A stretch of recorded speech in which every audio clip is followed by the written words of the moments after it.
to check our drone indoor.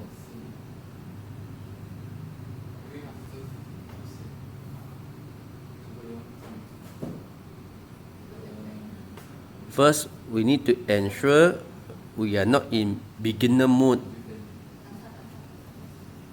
For beginner mode, okay, usually they won't allow us to fly indoor. I can show you. Okay, how to check the motor function, everything. You can see that.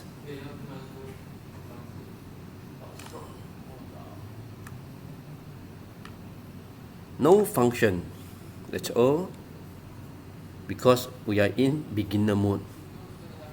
Now we need to switch off the beginner mode.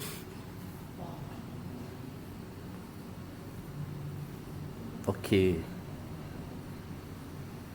Now turn to the normal. Okay. One more time we're testing. So you can see what is the difference and the result. All this is the way we need to check indoor our drone. Everything is okay before fly. See that? Okay. We need to stop.